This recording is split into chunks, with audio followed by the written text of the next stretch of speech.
The history teacher who called a kid a Nazi is getting a sweet payday to leave her school district. A typo in the Denver mayor's race creates one idea we could all support. 86% of Denver voters have not voted. Does that suggest disgust or business as usual? We celebrate a rare drought-free moment in our state as birds that rarely appear are all over the place. And we throw it back this Thursday to a spot that has not changed since your grandparents visited. That's next. The Douglas County history teacher who called a student a Nazi is leaving the district with a fat payout after months of paid vacation. Michelle Grissom resigned and promised not to sue Dougco Schools as part of this settlement. She's been on paid leave since January, when she jumped into the online uproar about that viral incident in Washington, D.C., when students from Covington Catholic High School were face-to-face with a Native American activist. Grissom, the teacher, wrongly identified another Covington Catholic student as the instigator, put his name online, and called him Hitler Youth. She apologized and resigned a teachers union leadership post after her Nazi smear made national news. Well, now we know that Grissom made out pretty nicely in the end. 14 weeks of paid leave from her job at Mountain Ridge Middle School, and then $25,000 in walk-in money from the Douglas County School District. The district said that the settlement, quote, avoids the distraction of the ongoing dismissal litigation and ends the continued expense and uncertainty involved in the teacher dismissal process. Denver mayoral candidate Jamie Gilles might have accidentally united the city in the closing days of a miserable and nasty campaign. And Gilles did it with her campaign's latest prominent typo. There have been a couple, but none better than her urban campaign ban. I think a lot of people would get behind an urban campaign ban. No more campaigning anywhere in the city. Sounds refreshing. Of course, Gilles' campaign meant to write urban camping ban, the camping ban, the thing she said she was going to repeal before she changed her position and announced that she would keep it. I don't know, urban campaign ban, that might be a winner. In the race between Gilles and Mayor Michael Hancock, at least 86% of Denver voters have not chosen either of them yet. That's the percentage of ballots that have not been returned. Now, you can blame it on voters uninspired by two candidates stumbling and fumbling to the finish line, but Denverites are always late voters. So it's not a surprise that 5 days from Election Day, only 14% of voters have returned a ballot. And the May 7th general election, the first round, turnout was just about the same at this time, 14%. But if you look at the last time that Denver had a runoff election for mayor, 8 years ago, 25% of ballots had been returned. History suggests more than half of Denver voters who eventually cast a ballot are going to wait until Monday or Tuesday. And that is why my guests on Monday's edition of Next will be both Mayor Hancock and Jamie Gilles. But I don't know, maybe you're thinking, I'm not going to vote altogether. You don't feel like either of these mayoral candidates deserves your vote. Our Marshall Zellinger sought out the source of your struggle today with a simple question. Why? Are you a Denver voter? Be curious, come on over. We've heard a lot of feedback that they'd like a redo. These aren't the two candidates they want. So I'm trying to find out why one or the other. I vote for whatever her name is, whatever her name is. But we just need change, that's all. Elaine from Southeast Denver made his mayoral selection 2 days ago. Did you like debate? I don't like my options. Well, actually, she's fresh. Okay, if she screws up, okay, we'll vote for someone else. So what? He and this squirrel are the only ones who would sit with us at Civic Center Park. I see that city badge, but you still want to come sit and talk. City employees were too shy, and members of the mayor's staff were too obvious. I think you know where I stand. Yes, you want a job next week. I get it. Since people would not stop and talk with us, we went to where we knew they'd have to stop. Oh, you look like you've got an opinion. The bottom one. Why? I like them better. Absolute nightmarish choices. That doesn't tell me why. Jamie, because she's not Hancock. Tell me why. I voted for Kaylin Heffernan in the mayoral election, and neither of the options who've made it to the runoff have really completely captured my attention. I guess you have to do your research and kind of figure out what policies you like about them the most and narrow it down to which one you think is going to match yours the best. Are you comfortable not filling out a bubble? No, I'll definitely vote.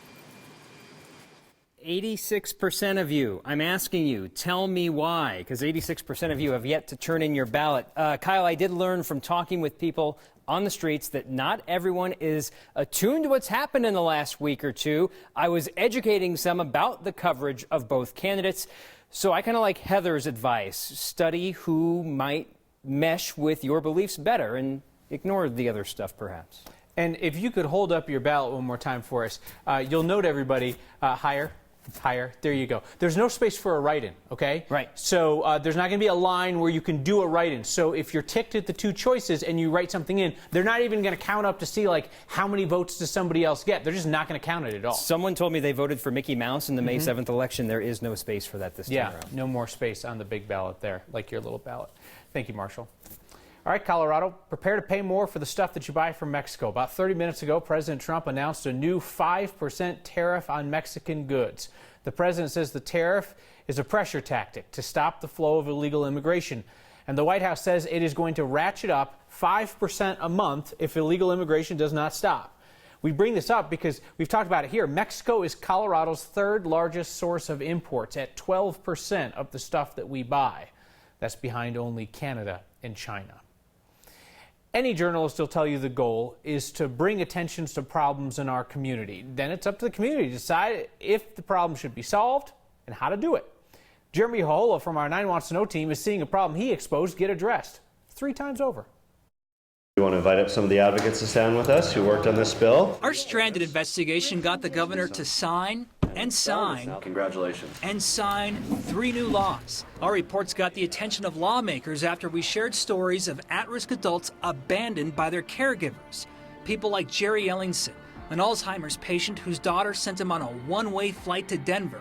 Walking around not knowing who he is or where he is. Jerry ended up spending 6 months alone in a local hospital. 9 Wants to Know found on any given day about 100 people like Jerry are stranded. The first law the governor signed makes abandoning at-risk adults a felony. It was the 9 News reporting that shed light on this kind of abuse. The story around Jerry and abandonment led me to take action, which is a great example of the media shedding light on something going wrong in the community, bringing it to our attention, and then we in the legislature being able to take action and do something about it. We're going to start with introductions. And remember this state agency? Turning to the next agenda item. And their meetings that went nowhere? Less than $2,000. Yes. Lawmakers decided that wasn't working. I would like to request a minor revision. Today, the governor signed a second bill giving the Office of Public Guardianship $800,000 to hire 4 guardians to help abandon at-risk adults in Denver. I'm thrilled, absolutely thrilled. It's been a long road to get here, but we've got to start. It is 1160. Earlier this month, the governor signed a third bill that creates a new type of care for more difficult patients. 3 bills that will help people who can't help themselves. All right, congratulations. For Next, Jeremy Hohola, 9 News.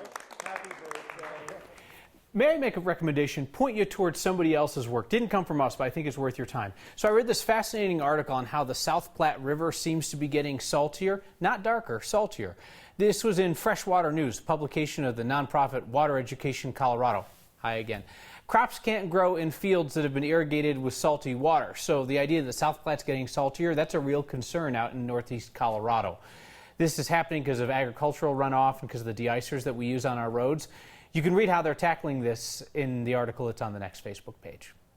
In tonight's round of What Do You Say, we are talking about this road in Colorado named after a Greek god. A mountain pass in Summit and Park counties connects Breck to Como. Next viewer named Scott says his father-in-law used to debate the correct pronunciation on and on for years. So we called up the people at the White River National Forest and asked, what do you say? Boreas Pass. The meaning is ancient Greek god of the north wind. So I'm sure there's probably a correct Greek pronunciation, but the common pronunciation in the area is Boreas. Initially, it was called Breckenridge Pass, and then eventually the name was changed to Boreas Pass, and I believe that was somewhere around the time that the railroad went in.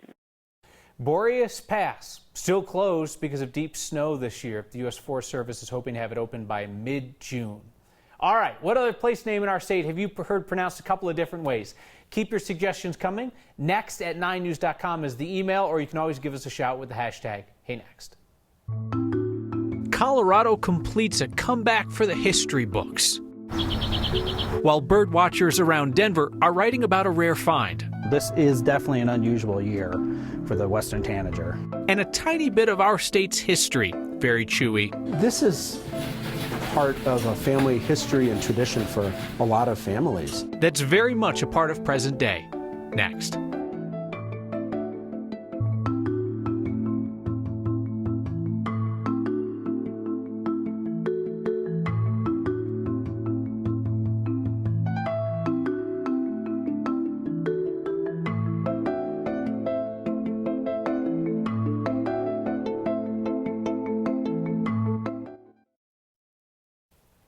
Colorado is now officially 100% moisturized.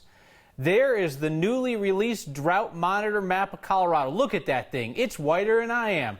None of the bright yellow of abnormally dry areas or the darker reds and browns of drought areas.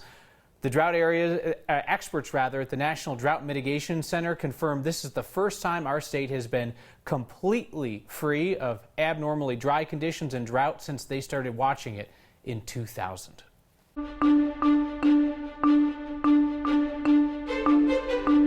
Pretty incredible to see. 100% moisturized. I like that. The views this morning, stunning. John Colvin capturing this great shot atop the Spanish Peaks with all the colors out there. This afternoon it was warmer, but still below average. 68, the average high of 77, and that record still stands at 91. This afternoon into this evening, another batch of showers, thunderstorms coming our way. The strongest storms sitting in south central Colorado and around the metro area. Maybe just a few isolated showers rolling off the foothills into Douglas County, but I wouldn't count on much tonight. Partly cloudy skies will cool things off into the 40s, fairly mild, with 20s and 30s going up in the mountains. Showers late tonight, clearing, and then by morning, hello sunshine. It should be a beautiful start to the day. But by about 4 or 5 o'clock, here they come again. 1 or 2 storms just zip right on through the metro area, and then they're long gone, and we're well on our way to the weekend. Temperatures tomorrow back to where we should be at 77, 80s across the eastern plains, with 50s and 60s in the mountains. We'll stay warm for the weekend, but a good shot for some thunderstorms. And then the start of next week, Kyle, close to 90 degrees. It's going to be hot around here. All right. You've warned us. Thank you, Danielle. Bird watchers around Denver are like, you see that? They're spotting an unusual amount of western tanagers, these super bright colored songbird, not the same color as Danielle's dress, but equally high visibility. We asked the Denver Audubon for an explanation. What's going on, Carl? There's not a lot of birds to play with today. Birds are very interesting. They're very colorful. There we go. We got a female red-winged blackbird coming in here. My favorite bird is the one that's in my scoper binoculars at the time. There it is. This year is an amazing year. So many people are seeing many different types of birds. And this year, we've had an influx of western tanagers. A lot of people are seeing western tanagers in their backyards. Let's see if I can find this one for you. The western tanager is not a rare bird for Colorado.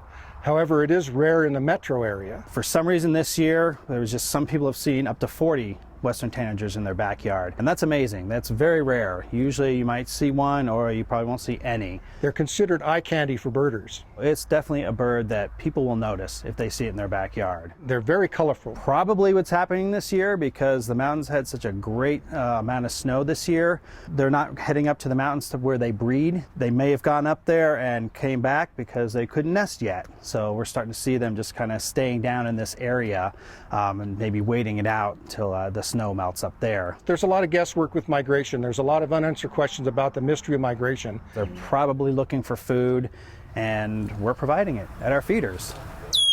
I still have them flocking to my feeders at the house, so I'm going to be able to enjoy them for at least a few more days. So this is definitely an unusual year for the western tanager.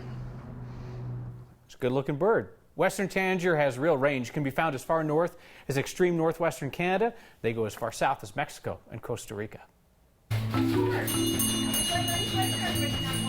They come with their kids, with their grandkids. Many of them say this is the only thing that's still the same. Inside an 84-year-old business that tries very hard not to change with the times.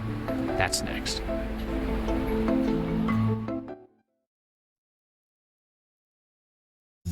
This Throwback Thursday, we are taking you to a business that tries very hard not to change with the times. We heard from Becky, who lives in Iowa and was visiting Estes Park with her daughter when she stopped into the Taffy Shop there. Mark Gilles, the owner of the store, says Becky used to work for the prior owners back during the summer of 1966. Gilles took over the Taffy Shop from the Slack family in 2013 when the last of them retired. He heard that they were looking to sell, so he sent them some good old-fashioned snail mail. It was a proper old-school handoff for an old-school business. Taffy Shop is one of the two oldest businesses on Estes Park's Elkhorn Avenue. In 84 years, just the two owners and pretty much one way of doing business. It's like we run a museum that makes good candy. Mr. Slack made taffy for the first time in 1934. He made it for a very brief time in Fort Collins and quickly discovered that there were more tourists in Estes Park. So he came to Estes Park and started selling what he called Estes Park saltwater taffy. So we say officially in 1935 the store opened and has been operating since then. I'm Mark Gilles. Our family is the second family to own the Taffy Shop in Estes Park. Taffy immersions. People have been coming here since they were little. There you go. And they remember the taffy puller, or they remember the counter, or they remember the mural on the back wall. But this is like Little House on the Prairie.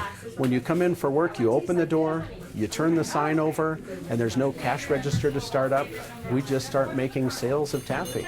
It's not just standing on your feet and doing the work and lifting sugar and making taffy, but it's listening to people tell a story and sharing with them stories that they want to hear about their favorite candy store. This is part of a family history and tradition for a lot of families. We just keep doing what people know and love. We don't have 100 flavors. We don't have the ability to sell to millions of people. We make taffy 20 pounds at a time, the same way, every day, and it's the same thing that you bought 10 years ago or 20 years ago. Our plan is to keep operating the store and keep the taffy just like it was when you were a kid. We mentioned the Taffy Shop was one of the two oldest businesses on Elkhorn there in Estes Park. The Indian Village Trading Post, the souvenir shop, also has been open for the same 84 years. We return with your feedback in just a moment.